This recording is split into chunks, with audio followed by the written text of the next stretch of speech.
ये है मेरा फिलोडेंड्रॉन का पौधा जो कि मैं नर्सरी से लेकर आई थी और मैंने इसकी अभी तक रीपॉटिंग नहीं की है।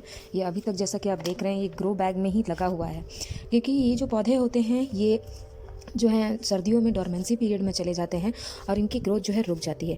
और अगर आप सर्दियों में इनके साथ कोई भी छेड़छाड़ करते हैं तो आपके प्लांट्स के मरने के जो चांसेस है वो ज़्यादा बढ़ जाते हैं। तो इसीलिए मैंने इसे छोड़कर यूं ही छोड़ दिया था कुछ दिनों के लिए। अब मुझे लगता है पिछले 1-2 महीने हो गए होंगे मुझे इसे लेकर आए हुए।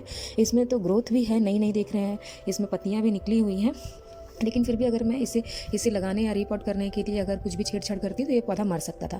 तो अगर आप भी फिलोडेंड्रॉन के शौकीन हैं, अगर आप भी इंडोर प्लांट्स लगाना चाहते हैं तो अब जो है फरवरी में आप लगा सकते हैं, क्योंकि स्प्रिंग सीजन की शुरुआत होने वाली है। और ये सब पौधे जो हैं अगर आप लगा लेते हैं इस सीज़न में तो बहुत अच्छा आपको ग्रोथ देखने के लिए मिलेगा। गर्मियों के सीज़न में ये पौधे बहुत ही अच्छी ग्रोथ करते हैं।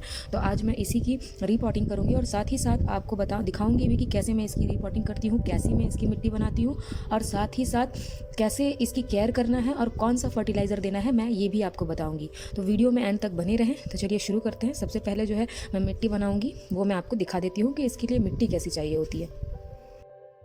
दोस्तों, किसी भी प्लांट को लगाने से पहले मिट्टी को उपजाऊ बनाना बहुत ज़रूरी है। इसके लिए मैंने लिया है 50% गार्डन सॉइल, 10% जो है मैंने रेत लिया है और उसके साथ ही मैंने लिया है 40% गोबर की खाद और थोड़ी सी मैंने यहाँ पे नीम की सूखी हुई पत्तियाँ मुझे मिल गई तो मैंने ले लिया। अगर आपको डालना है डालिए, नहीं डालना है तो कोई बात नहीं।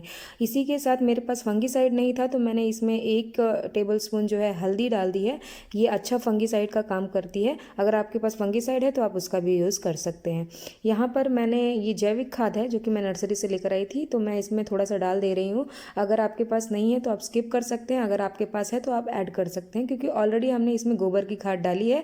अगर आपके पास गोबर की सड़ी हुई खाद नहीं है तो आप वर्मी कंपोस्ट का भी यूज़ कर सकते हैं। प्लांट जो ग्रोथ करता है वो जब हम मिट्टी अच्छी बनाते हैं शुरू में ही, तब प्लांट जो है हमारा अच्छा ग्रोथ करता है। तो अब हम ले लेंगे पॉट, और पॉट जो है आप बड़े साइज़ का लीजिए, साथ ही साथ इसमें अच्छे से ड्रेनेज होल बनाना बहुत ज़रूरी है। अब हम इस मिट्टी को इस पॉट में भर देंगे। फिलोडेंड्रॉन के पौधे के लिए जो मिट्टी है वो हमें बहुत ज़्यादा चिकनी मिट्टी का उपयोग नहीं करना है, ताकि इसमें पानी जो है टिका रहे। अगर पानी टिका रहेगा तो जड़ें जो हैं वो ख़राब हो जाएंगी। तो आपको मिट्टी ऐसी बनानी है जो कि वेल ड्रेन हो और पानी की अच्छी से निकासी हो सके।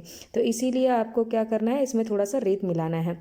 तो इस तरह से हम अपनी मिट्टी बनाकर अपने प्लांट को लगा लेंगे। अब अपने प्लांट को हम बैग में से निकालेंगे। बैग में से निकालने का सबसे इजी तरीका ये होता है कि मिट्टी थोड़ी सी सूख जाए तो आपको क्या करना है, ऐसे इस तरह से उल्टा पकड़ना है और आपको अगर प्लास्टिक है तो इस तरह से खींच कर निकाल दीजिए, या अगर आपका गमले में लगा हुआ है तो उसे टैप करिए, वो बाहर आ जाता है। तो इस तरह से आप बहुत ही आसानी से निकालिए। अब आप देख रहे हैं मेरे पौधे में बहुत सारे रूट्स बने हुए हैं। देखिए नज़दीक से मैं आपको दिखा रही हूँ, काफ़ी अच्छे इसकी रूट बने हुए हैं, काफ़ी हेल्दी पौधा है और डोरमेंसी पीरियड में भी इसके साथ मतलब बहुत ज़्यादा कोई ख़राबी नहीं हुई है मेरे प्लांट में। अब आपको क्या करना है, इसकी मिट्टी थोड़ी सी नीचे से लूज़ कर लेना है। मैं पूरी तरह से मिट्टी नहीं निकाल रही हूँ क्योंकि ये ऑलरेडी काली मिट्टी में लगा हुआ है और मैं जो प्लांट लगाने वाली हूँ वो भी काली मिट्टी में लगा रही हूँ, तो ये मेरे प्लांट को कोई भी इतना नुकसान नहीं करेगा। अगर लाल मिट्टी है और आप किसी और मिट्टी में लगा रहे हैं तो आप जो है उसे अच्छी तरह से साफ़ कर लीजिए। ये देखिए थोड़ा सा लूज़ करने के बाद हमारी जड़ें जो हैं वो फैलने के लिए तैयार हो जाएंगी। ये अब हम इसे क्या करेंगे, अपने उसमें पॉट में लगाएंगे, लेकिन इससे पहले हम थोड़ी सी जो बड़े बड़ी जड़ें हैं उसे हम कट कर दे रहे हैं। और इस तरह से आपको क्या करना है, अपने पॉट में रख लेना है। पॉट में रखने के बाद आपको इसमें मिट्टी भर लेना है, जो भी बची हुई मिट्टी है, जैसा कि मैं कर रही हूँ।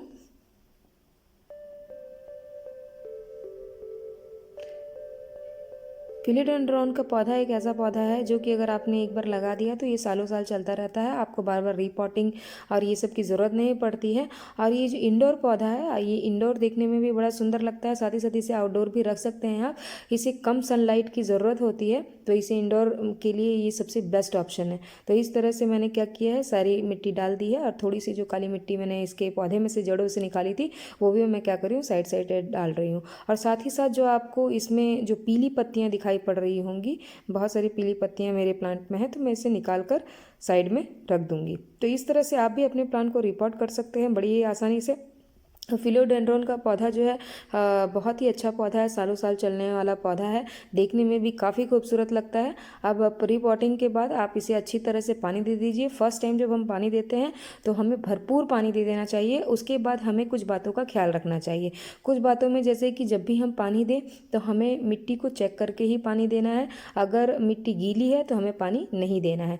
और रीपॉटिंग के बाद इसे आप शेडी एरिया में ही रखें, धूप में तो वैसे भी ये प्लांट रखने वाली चीज़ नहीं है। अब दोस्तों बात कर लेते हैं हम फर्टिलाइज़र की कि कौन सा फर्टिलाइज़र दें। तो अगर आप ऑर्गेनिक फर्टिलाइज़र देना चाहते हैं तो इसमें हर महीने आप जो है चाय पत्ती जो आप घर में बनाते हैं चाय, और चाय की पत्ती उसमें से निकलती है, आप उसे धो लें और आप इसमें डाल दें।